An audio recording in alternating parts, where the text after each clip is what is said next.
Hello students, welcome to step up academy. मैं अंजलि सिंह कुशवाहा और मैं हूं आपकी बायोलॉजी ट्यूटर। आज हम स्टार्ट करेंगे क्लास 12 के चैप्टर नंबर 8 जिसका नाम है माइक्रोब्स इन ह्यूमन वेलफेयर में एक मेरे फेवरेट इंपॉर्टेंट टॉपिक को, जो कि है माइक्रोब्स इन सीवेज ट्रीटमेंट, मतलब कि use of microbes in sewage treatment. तो माइक्रोब्स की गलत इमेज को आपके दिमाग से खत्म करने के लिए एनसीईआरटी आपको ये चैप्टर देती है, क्योंकि human health and disease chapter जो इसके पहले पढ़ा था उसने एक गलत इमेज सेट कर दी थी ना। अरे कितने गंदे होते हैं माइक्रोब्स, हमको बीमार कर देते हैं, पैथोजन होते हैं। लेकिन सारे लोग दुनिया में जैसे खराब नहीं हैं, उसी टाइप से सारे माइक्रोब्स भी खराब नहीं हैं। कुछ कुछ इतने भले हैं कि वो हमारे काम आते हैं।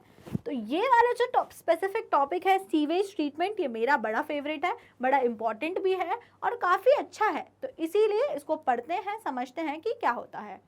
ठीक है, चलो सबसे पहले शुरू करते हैं कि व्हाट इज सीवेज। किसको आप सीवेज बोलोगे? तो sewage is the municipal waste water contain large amount of organic matter and microbes. दिक्कत क्या है? गंदा पानी इंडस्ट्री से आपके घरों से निकला।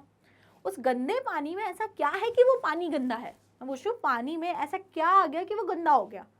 कंकड़, गिट्टी, पत्थर, प्लास्टिक, और क्या होता है वो अपना प्लास्टिक और थर्माकोल, ये सब तो चलो हटा दोगे, सॉलिड वेस्ट है, कुछ नहीं करो, ऐसे करके छान के कैसे भी करके हल्का फुल्का छाना वाना करा, उससे करके निकल गया। लेकिन और ऐसा क्या है पानी में कि वो गंदा है? पॉल्यूटेड वाटर है। सुना होगा आपने कि ये जो पॉल्यूटेड वाटर होता है इंडस्ट्रीज का, इसको डायरेक्टली वाटर बॉडीज में डिस्चार्ज नहीं करना चाहिए। वाटर बॉडी मतलब नदी, तालाब, इन सब में डायरेक्टली डिस्चार्ज नहीं करना चाहिए, उससे उनमें भी पॉल्यूशन होता है। तो सीवेज में ऐसा क्या है जो उनको भी, जो क्लियर मतलब साफ पानी के सोर्सेज हैं, उनको भी इन्फेक्ट कर देगा? ऐसा क्या है सीवेज में? तो सीवेज में बहुत लार्ज क्वांटिटी में प्रेजेंट होता है ऑर्गेनिक मैटर। क्या प्रेजेंट होता है? Organic matter. ऑर्गेनिक मैटर जो सीवेज में प्रेजेंट है वो जाके क्या करेगा? जो हमारा क्लीन वाटर सोर्सेज हैं उसको भी खराब करेगा। तो अल्टीमेटली एम क्या हो गई बताओ? हमारा जो टारगेट है, हमारा क्या मोटिव है? हमारा मोटिव ये है कि सीवेज में से हम इस ऑर्गेनिक मैटर को बहुत बहुत कम कर दें, तो उससे ये साफ नहीं हो जाएगा। आप उसको ये नहीं बोलोगे साफ हो गया, पी लो, अब पी लो, ड्रिंकिंग वाटर बन गया। इतना साफ नहीं हुआ है। इतना साफ हो गया है कि अब अगर आप इस किसी वाटर बॉडी में डिस्चार्ज करते हो तो ये उस वाटर बॉडी को नुकसान नहीं पहुंचाएगा। तो ट्रीटमेंट का या साफ करने का मतलब सीधा ये नहीं है कि सीवेज वाटर को सीधे ड्रिंकिंग वाटर बना दो। Treatment doesn't means this. Treatment का मतलब होता है कि वो इतना ज़्यादा पॉल्यूटेड है, वो अभी बहुत ज़्यादा नुकसान पहुंचा सकता था वाटर बॉडीज़ को, लेकिन आफ्टर ट्रीटमेंट आपने क्या करा? आफ्टर ट्रीटमेंट आपने उसके ऑर्गेनिक मैटर को इतना कम कर दिया कि अब आप किसी वाटर बॉडी में डिस्चार्ज करते भी हो तो वो वाटर बॉडी को इतना ज़्यादा नुकसान नहीं पहुंचाएगा। क्लियर हो गई बात? समझ में आ गई? तो ये जो ट्रीटमेंट होता है कहाँ किया जाता है? ये किया जाता है एसटीपीज में, सीवेज ट्रीटमेंट प्लांट्स में, और 2 स्टेप्स में ये ट्रीटमेंट किया जाता है। पहले स्टेज में जो प्रोसेसेस की जाती हैं they are known as primary treatment, and second step में जो की जाती हैं उसे हम बोलते हैं सेकेंडरी ट्रीटमेंट। तो आपको समझ में आ गया, सीवेज का ट्रीटमेंट किया जाता है सीवेज ट्रीटमेंट प्लांट्स में, एंड 2 स्टेप्स में होता है primary treatment and secondary treatment. Now let's move our discussion towards primary treatment, कि प्राइमरी ट्रीटमेंट में क्या कहेंगे। प्राइमरी ट्रीटमेंट को आप सिंपल भाषा में फिजिकल ट्रीटमेंट भी बोल सकते हो। क्या बोल सकते हो? Physical treatment. नाम सुन के आपको समझ आया होगा कि इसमें सिर्फ फिजिकली चीजों को ट्रीट किया जाएगा, कोई भी माइक्रोब जैसा इसमें कुछ इन्वॉल्व नहीं होगा, because it is very basic physical treatment. तो क्या करेंगे? 2 steps that are performed in physical primary treatment. Number 1, हम इसमें करते हैं sequential filtration. Number 1 क्या स्टेप की जाती है प्राइमरी ट्रीटमेंट में? sequential filtration. सेकेंड चीज यहाँ पे की जाती है सेडिमेंटेशन। क्या की जाती है? सेडिमेंटेशन। तो नंबर 1 यहाँ पे किया जाता है फिल्ट्रेशन, एंड नंबर 2 यहाँ पे किया जाता है सेडिमेंटेशन। और कर क्या रहे हैं? It is the physical removal of particle. कुछ नहीं, जो भी आपको कंकड़, पत्थर, प्लास्टिक, थर्माकोल, कचरा, जो भी आपको दिख रहा है, बड़ा बड़ा कचरा, सॉलिड वेस्ट जो आपको नेकेड आई से दिख रहा है, उसको हटाने का पूरा स्टेप है प्राइमरी ट्रीटमेंट। तो ये जो बड़ा बड़ा वेस्ट है इसको कैसे हटाओगे, इतना तो आपको खुद भी पता है, कुछ नहीं करते हैं, अलग अलग साइज की छन्नियाँ लगाते हैं, सीव लगाई जाती हैं, सीव मेश लगाई जाती हैं। पहले बड़े होल वाली लगाई तो उसमें बड़े बड़े जो प्लास्टिक वेस्ट थे वो सब रुक गया, अटक गया, थर्माकोल वगैरह। देन उससे छोटे साइज़ की लगाई गई तो उसमें और थोड़े फाइन पार्टिकल्स रुक गए, थोड़े और, तो ऐसे करके कई सारी स्टेप्स में फिल्ट्रेशन की प्रोसेस की जाती है, जिससे सारा का सारा फ्लोटिंग डेब्रिस, बड़ा बड़ा तैरता हुआ कचरा इस फिल्ट्रेशन की प्रोसेस से हट जाता है। Clear? Now comes to second step, that is sedimentation. अब जब ये 4-5 आपने फिल्ट्रेशन, सिक्वेंशियल फिल्ट्रेशन कर दिया, उसके बाद पानी को बड़े से टैंकर में 8 से 10 घंटे के लिए बिना किसी हिलाए डुलाए, मतलब उसको कुछ भी टच वच करे बिना हिलाए, अनडिस्टर्ब्ड तरीके से उसको छोड़ देते हैं 8 से 10 घंटे के लिए। अब बताओ आप क्या होगा, 8 से 10 घंटे के लिए उसको ऐसे छोड़ दोगे, उसमें जितने भी डिजॉल्व रेत है, सैंड, छोटे छोटे कंकड़ पत्थर जो उसमें तैर रहे थे, डिजॉल्व थे, मिट्टी, जिसे इन सबको मिला के बोल दिया जाता है ग्रिट। तो बेसिकली उस पानी में जितना भी ग्रिट था, ग्रिट, ग्रिट में क्या आ जाता है, sand, paper, small payable, soil, ये सब किस में आ जाता है, ग्रिट में आ जाता है। जितना भी ग्रिट था उसको 8 से 10 घंटे छोड़ देने से क्या हुआ, वो सारा ग्रिट जो है वो नीचे जाके सेटल हो जाएगा ना। अभी घर में करके देख लो, आप रेत लो ऐसे करके हाथ में और पानी में डाल दो और पानी को ऐसे ऐसे ऐसे करके घुमा दो, लेकिन अब उस पानी को कम से कम 10 मिनट के लिए बिना हिलाए डुलाए रख दो, आप देखना 10 मिनट के अंदर अंदर वो सारी रेत नीचे सेटल हो जाएगी। समझ आई बात? तो बस same will occur in sedimentation. तो प्राइमरी ट्रीटमेंट में हमें क्या 2 चीजें करनी है, number 1 sequential filtration and number 2 sedimentation. 2 चीजें हमको उसमें करनी है। दी सेटल्ड सॉलिड फॉर्म, अब जो नीचे सेटल हो जाएगा, जो पूरा सॉलिड ग्रिड पार्टिकल सेटल हुआ, जो भी सेटल होता है, एस फॉर सेटल और एस फॉर आप याद रख लो स्लज। जो भी फिल्ट्रेशन की प्रोसेस में, सेडिमेंटेशन की प्रोसेस में जो भी चीज़ें यहाँ नीचे सेटल हो जाती हैं at the bottom of the container, this is known as sludge. क्या बोलते हैं इसको हम लोग, स्लज बोलते हैं। और जो पानी यहाँ ऊपर क्या बचेगा, यहाँ तो पानी बचेगा, दिस पानी इज नोन एज एफ्लुएंट। इस पानी को क्या बोलेंगे, एफ्लुएंट। तो ये प्राइमरी ट्रीटमेंट के बाद हमें मिला है, किसके बाद में मिला है, प्राइमरी ट्रीटमेंट के बाद। तो स्लज को आप बोलोगे प्राइमरी स्लज, एफ्लुएंट को बोलोगे प्राइमरी एफ्लुएंट। समझ आई दोनों बातें, क्लियर हो गया? ठीक है, तो बहुत इजी होता है प्राइमरी ट्रीटमेंट, सिर्फ फिजिकल प्रोसेसेस होती हैं, फिल्ट्रेशन, सेडिमेंटेशन। सेडिमेंटेशन के बाद हमें 2 सेक्शन मिलेंगे, जो नीचे ग्रिड सेटल हो गया उसको हम बोलते हैं प्राइमरी स्लज, और जो ऊपर रिमेनिंग वाटर बचा that is known as primary effluent. अब यहाँ से आगे फिल्ट्रेशन के लिए जो आगे जाएगा वो होगा हमारा प्राइमरी एफ्लुएंट। प्राइमरी स्लज हमारे किसी काम का नहीं, वो तो गंदगी हमें हटाना ही था, उसे हमने हटा दिया। अब यहाँ से आगे ट्रीटमेंट के लिए कौन जाएगा, यहाँ से आगे ट्रीटमेंट के लिए जाएगा प्राइमरी एफ्लुएंट। तो अब यहाँ से प्राइमरी एफ्लुएंट कहाँ जाएगा आगे, वो जाएगा इनटू सेकेंडरी ट्रीटमेंट। कहाँ जाएगा वो, इनटू सेकेंडरी ट्रीटमेंट। अब क्या होगा, वो प्राइमरी एफ्लुएंट जो अभी प्राइमरी ट्रीटमेंट के बाद मिला है, वो सारे प्राइमरी एफ्लुएंट को, सारे पानी को बड़े बड़े टैंकर में पलट दिया जाएगा, बड़े बड़े टैंक्स में पलट दिया जाएगा। उन टैंक्स में ऐसा सिस्टम होगा कि उसमें कंटिन्यूसली एयर की सप्लाई की जाएगी। उन टैंक्स के अंदर कंटिन्यूसली किसकी सप्लाई की जाएगी, एयर की। तो उन टैंक्स को बोला जाता है लार्ज एरेशन टैंक्स। विच टैंक्स, एरेशन टैंक्स। एरेशन मतलब उसमें आप कंटिन्यूसली एयर की सप्लाई करोगे और उसमें राउंड राउंड राउंड मूवमेंट भी प्रोवाइड करोगे। तो क्या करा आपने, सेकेंडरी स्टेप की कहानी कहाँ से स्टार्ट हुई, सेकेंडरी ट्रीटमेंट की, कि वो सारा प्राइमरी एफ्लुएंट जो था, प्राइमरी एफ्लुएंट को पास किया एरेशन टैंक में, और एरेशन टैंक को आप कॉन्स्टेंटली एगिटेट कर रहे हो, घुमाते जा रहे हो। ये कंटिन्यूसली एयर देने से और घुमाने से क्या होगा, इन एरेशन टैंक में एरोबिक माइक्रोब्स ग्रो कर जाएंगे। क्या कर जाएंगे, एरोबिक माइक्रोब्स ग्रो कर जाएंगे। एरोबिक माइक्रोब्स वो माइक्रोब्स होते हैं जिनको ऑक्सीजन चाहिए होती है, जो बिना ऑक्सीजन के सरवाइव नहीं कर पाएंगे।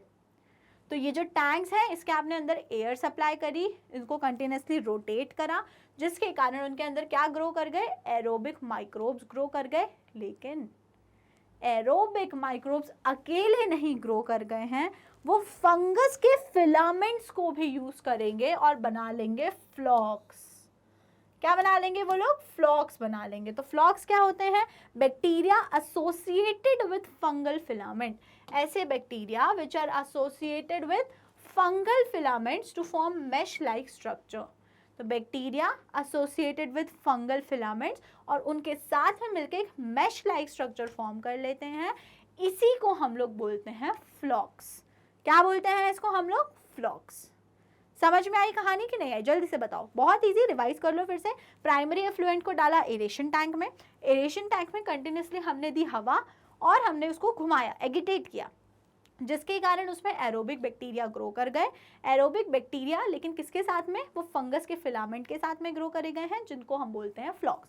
इन शॉर्ट याद रख लो, एरोबिक टैंक्स, इन एरेशन टैंक्स के अंदर क्या ग्रो कर गए हैं? फ्लॉक्स आ गए हैं। क्या आ गए हैं? फ्लॉक्स। अब ये फ्लॉक्स क्या करेंगे? जो हमारा टारगेट था ना, जहां से हमने वाटर सीवेज ट्रीटमेंट जो शुरू किया था, सीवेज ट्रीटमेंट जो हमारा टारगेट था, अब हम फाइनली वो अचीव करने वाले हैं। ठीक है, ये कॉन्ग्रेचुलेशंस। हाँ, तो क्या होगा अब? जो हमारा फाइनल टारगेट था, और वो था, अगर कोई यही भूल गया कि टारगेट क्या था, तो वो था ऑर्गेनिक मैटर को कम करना। किसे कम करना? ऑर्गेनिक मैटर को कम करना। तो ये जो फ्लॉक्स यहाँ पे ग्रो कर गए हैं, ये फ्लॉक्स इस पानी में प्रेजेंट, प्राइमरी एफ्लुएंट में प्रेजेंट ऑर्गेनिक मैटर को बहुत बहुत कम कर देंगे। ये फ्लॉक्स क्या करेंगे? सारे ऑर्गेनिक मैटर को डाइजेस्ट कर देंगे, और इसीलिए वो सारा ऑर्गेनिक मैटर जो प्राइमरी एफ्लुएंट में प्रेजेंट था, वो सारा का सारा बहुत कम हो जाएगा, ऑर्गेनिक मैटर कम हो जाएगा। और अभी एक चीज आप समझो, आप तो अभी तो याद कर लो, ऑर्गेनिक मैटर अगर कम होगा तो BOD भी कम हो जाएगी। क्या याद करवाया मैंने अभी अभी आपको? अगर ऑर्गेनिक मैटर कम हुआ, जो हमारा मेन एम था, जो टास्क था हमारा, हमने वो अचीव करा, ऑर्गेनिक मैटर कम हुआ, और साथ साथ में BOD भी कम हो गई। BOD का मतलब होता है बायोकेमिकल ऑक्सीजन डिमांड। क्या होता है BOD का मतलब? बायोकेमिकल ऑक्सीजन डिमांड, वो भी कम हो गई। अब ये BOD होता क्या है? चलो तो देख लेते हैं क्या होता है BOD। इतना अभी समझ आ गया है कि अगर ऑर्गेनिक मैटर कम होता है तो BOD भी कम होती है, इतना हमें समझ में आया। तो अब हम देख लेते हैं BOD होती क्या है। आप ऐसे समझो, ये ऑर्गेनिक मैटर था बहुत सारा, ऑर्गेनिक मैटर। इस ऑर्गेनिक मैटर को कम करने के लिए, इस ऑर्गेनिक मैटर को डिकम्पोज करने के लिए, कम करने के लिए किसने करा ये ऑर्गेनिक मैटर को कम? ये करा फ्लॉक्स ने। फ्लॉक्स लिख देती हूँ, एरोबिक बैक्टीरिया नहीं लिख रही। किसने करा ये? फ्लॉक्स ने। फ्लॉक्स में आपको पता है एरोबिक बैक्टीरिया है और फंगस के फिलामेंट है।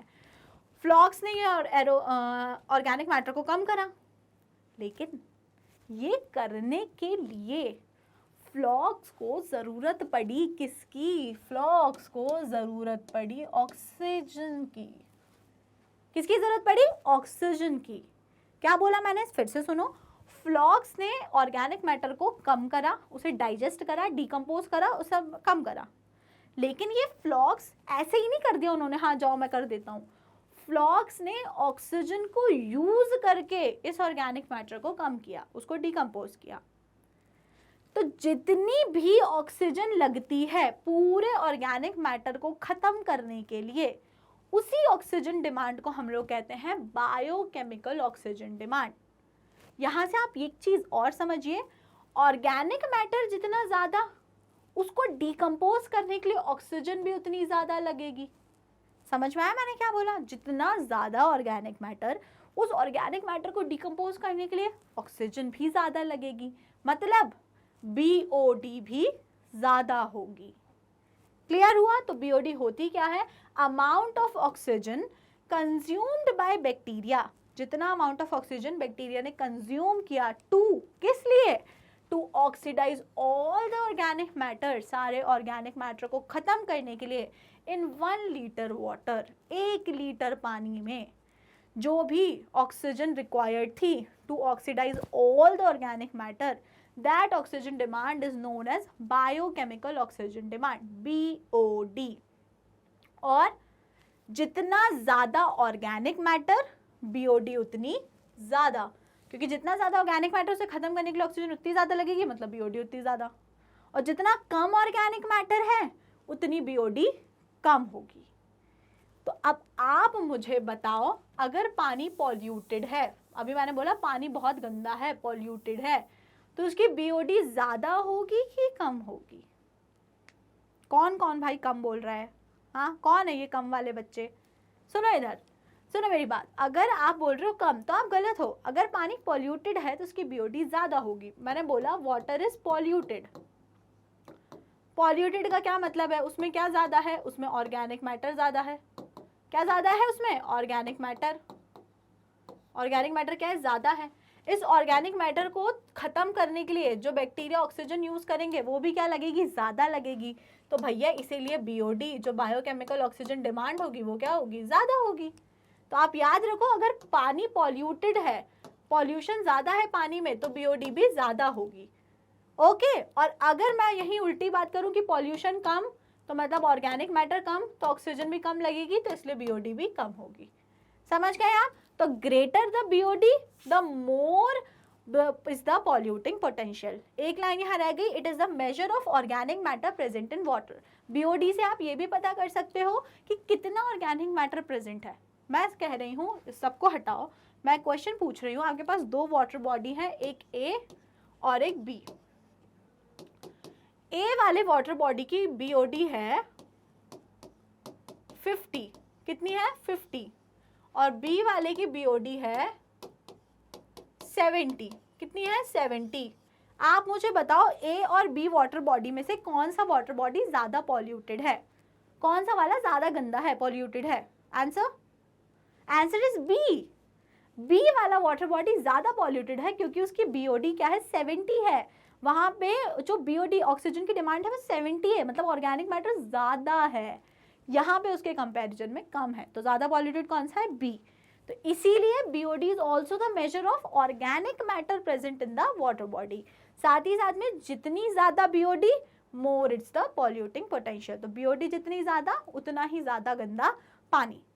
समझ में आया कंसेप्ट ऑफ बीओडी? तो अभी हम अपनी फिल्ट्रेशन की कहानी में कहाँ तक पहुंच गए थे बताओ? वो सीवेज ट्रीटमेंट की कहानी में हम सेकेंडरी ट्रीटमेंट पढ़ रहे थे।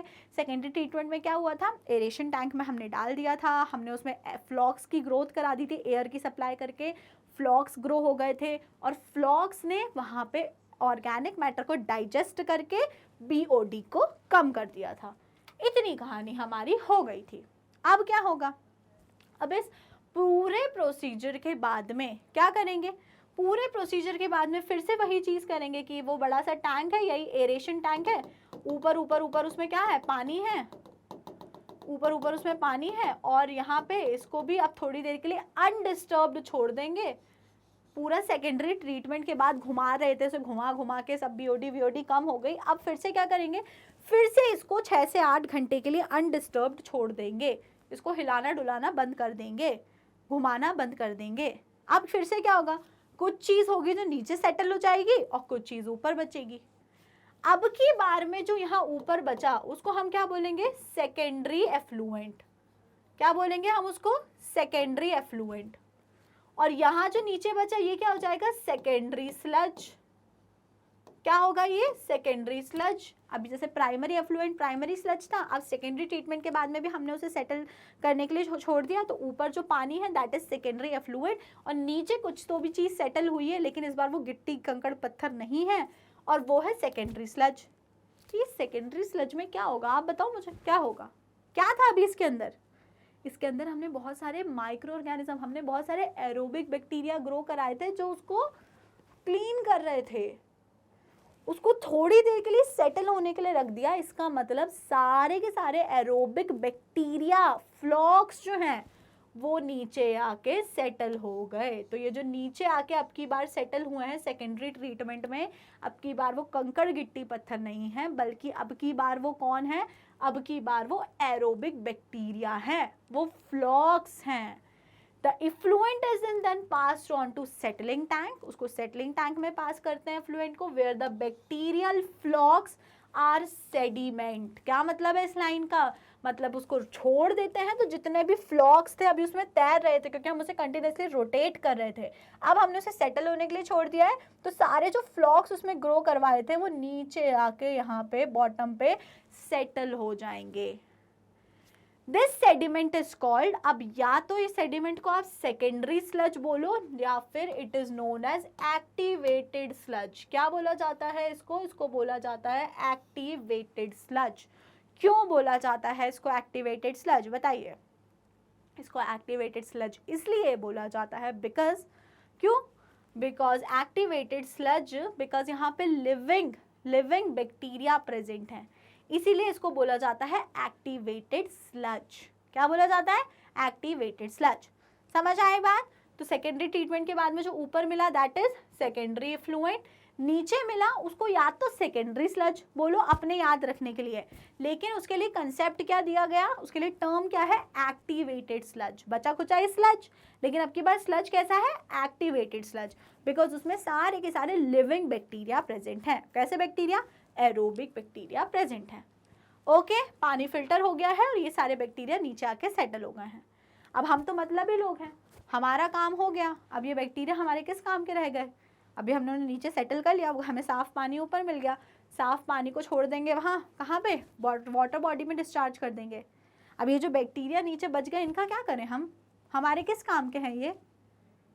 हम इनका क्या करते हैं, हम इनका थोड़ा सा पोर्शन संभाल के रख लेते हैं। जैसे दही जमाना होता है तो एक चम्मच दही बचा के नहीं रख लेते, बाकी दही खा जाते हैं, तो वैसे ही थोड़े से अमाउंट में इन बैक्टीरिया को हम बचा के रख लेंगे जो कि बिहेव करेंगे एज इनोक्यूलम और स्टार्टर। अगली बार अब जब वाटर ट्रीटमेंट करना है तो उसमें सेकेंडरी ट्रीटमेंट में जहाँ पे एरोबिक बैक्टीरिया ग्रो कराने हैं तो वहाँ पहले ये थोड़े से जो चम्मच में निकाल के रखे हैं इनको वहाँ डालना पड़ेगा as a starter, as a inoculum.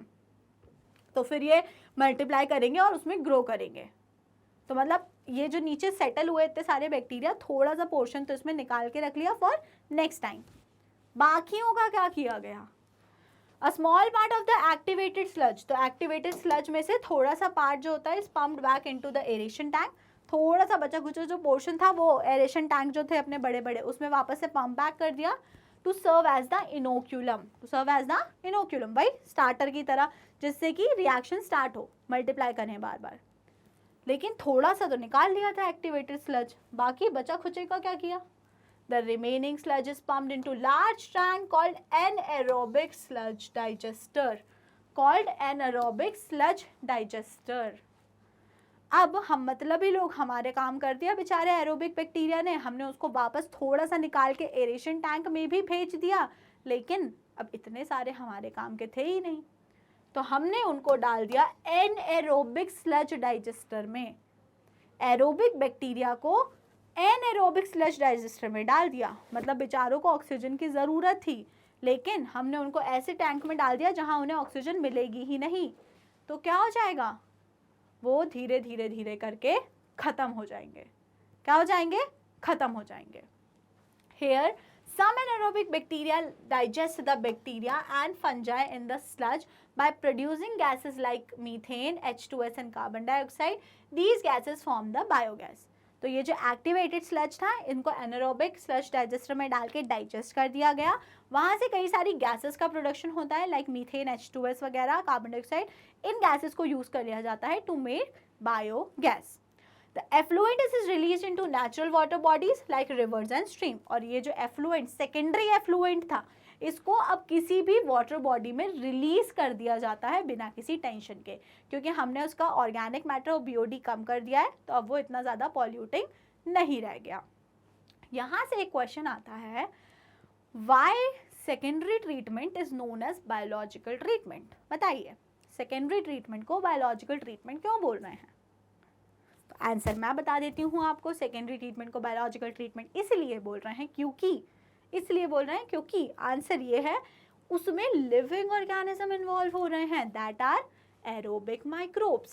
Secondary treatment में एरोबिक माइक्रोब्स इन्वॉल्व हो रहे हैं, that is why it is known as biological treatment. Primary treatment में कोई भी लिविंग ऑर्गेनिज्म इन्वॉल्व नहीं हो रहा था, इसलिए it was just mayor physical treatment. Clear, concept समझ में आया? तो पानी साफ हो गया और अब वो किसी भी वाटर बॉडी को पोल्यूट नहीं करेगा।